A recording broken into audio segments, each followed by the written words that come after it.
Alright, so here we are with the problem, and we're going to break it down into these 4 different steps, and we always start from the bottom and work our way up. So it says here at the bottom, after inputting the data, they want to know what the total price of the order will be. So I'm going to put total price, and I'm going to copy that and paste that in. Okay, that's what I need to know. Alright, and then I said, well, where am I going to get total price from? And obviously I have to calculate that, so that's going to be in my calculations. So I'm going to copy total price and put it here and say, okay, what is that equal to? And if we take a look at here, that we have to first determine what the price of the pie is, and then we have to add the delivery cost, and that's going to be our total price. So I simply put pie price, and I should be cameling this before later on and make it easier on myself. So pie price plus delivery cost. Alright, so that's it. Easy as pie, as they say. Alright, so next thing I have to do is I have to figure out, well, what is the delivery cost? Alright, so I'm going to go ahead and move, say, okay, well, delivery cost is equal to how much? And it says it's a $5 charge, so that's equal to 5. But we don't want to put 5 because that's a number, and we don't do numbers in our calculation. So we're going to do delivery price. Alright, and then our delivery price. Oh, I'm not using my friends. So I'm going to copy delivery price. And I'm going to paste that into my assumptions. And I'm going to say that's going to be equal to 5. And the reason why we put it up there is if they increase the price to 10 or 12 or down to 3, when a person goes to maintain my code, they just go up to the top of the code, find delivery price, change the number, and they're done, rather than having to go through my code trying to figure out where I put that number. Alright, so the thing is, delivery price is not that all the time. And the only time it is that is if delivery equals yes, then the delivery cost is $5. Alright, so if that's true, so now I have figured out how to get that. But how am I going to get the yes for delivery? And someone has to tell me yes or no they want delivery. So one of my inputs is going to be delivery, and I'm going to expect either yes or no. So now that's done. Okay, so now I have figured out the delivery cost down here. Now I have to figure out what the pie price is. So I'm going to copy pie price, and I'm going to paste that in.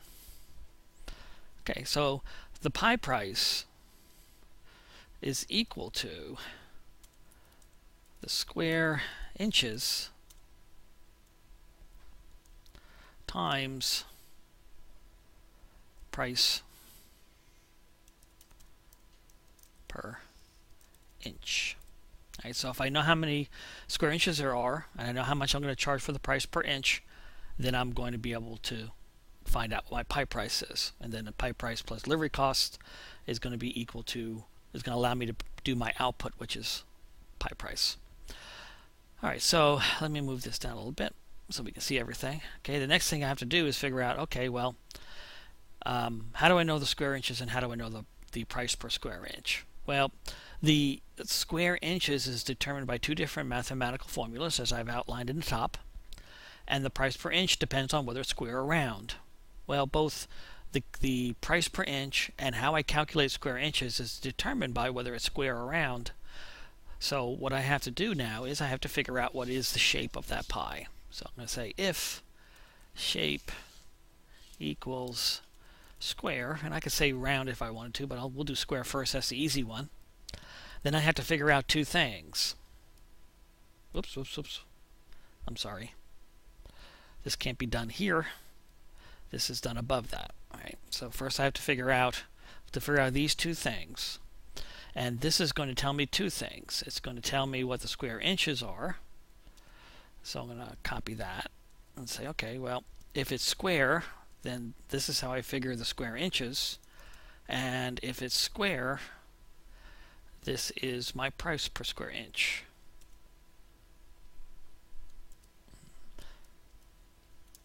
All right, so if it's square inches, then I'm going to have to say, well, the size of it, whether it's a 10-inch, 12-inch, 11-inch, whatever, times the size of it, 10 square, whatever the number is equal to that. So I'm going to say this is size times size. The question is now, where am I going to get the size from? And the size has to be told to me by whoever's ordering the pizza. So that's going to be input. So I copy that. And it seems more likely that you're going to ask them for the size before you ask them for whether they delivery, but it does make a difference which order we do that in. Whoa. Alright, so size, and that's all I'm going to put there. So I'm going to have to ask them for the size. They tell me 10, and it's 10 times 10, so it's 100 square inches.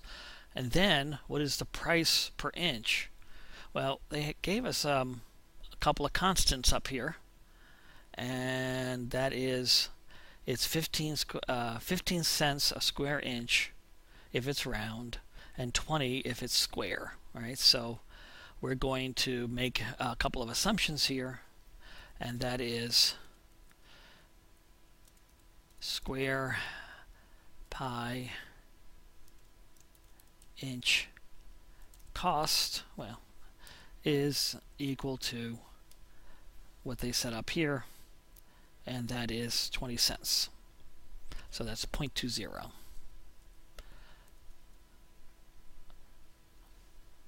And round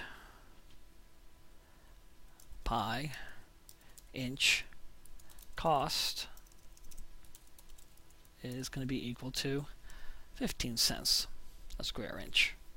Alright, so since we're doing square here, let me go ahead and put spaces in. This is for the human, so we leave spaces. So the square pi inch cost is what we use for the per inch cost down here. Well, what happens if it's round? Well, if it's round, we don't test to see if it's round. We just say else, meaning if it's not square, then it must be round. And then we do these two things. All right, we have to figure these two. So again, I'm going to copy and paste because they're my friends. Now the square inches calculation is a little bit different for this, and I didn't get that. Okay, so it is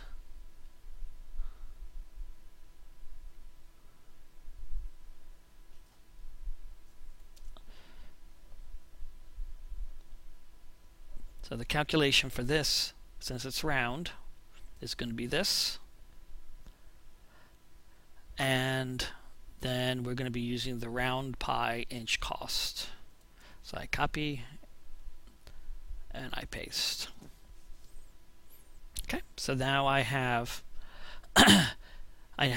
how I'm going to do all this math. The thing is, the shape is also something that I'm going to have to ask for. So I'm going to copy that, and makes sense to put it after the size, I think. And I'm going to ask them whether it is square or round. I like putting the choices in parentheses after, so that when I do my input, I can go ahead and put that in there. So have we solved this problem? We certainly have. We started with the total price. We figured the math to get it. In order to get that math, though, we have to figure out the pie price and the delivery cost. So we said, okay, let's figure out the delivery cost first. And we get that is we put the delivery price in there. Now what happens if it's not delivered? Well, it's a 0, and in the flowchart it automatically is 0, and when we do it in JavaScript, we're going to add that 0 to the top of our code. So this is good just the way it is, because there's no charge if it's not. And then we said, okay, well, now we have to figure out the pi price. So I copied that up and pasted it here and said, well, what do I have to do? Well, if I know how many square inches there are and I know the price per square inch, I just multiply those two values together and I get my pi price. All right, so the next thing I have to do is figure out, well, how am I going to get the square inches and how am I going to get the price per inch? And both of these are determined by the shape of the pi. So then I go up and I say, okay, well, there's two shapes. If the shape is square, then this is how I determine the square inches, and this is how I figure out the inches per square, price per square inch. Well, where am I going to get the square pi inch cost? Well, that's a constant, and I got that from my assumptions. And where am I going to get the size? Again, I have to ask somebody what the size is, and that is my input, so that's right here. Let me make some space here. And then what happens if it's not square, it's round? Then I do a different calculation for the square inches, and I put a different value, a value from the assumptions, into that. So I declare this thing completely done.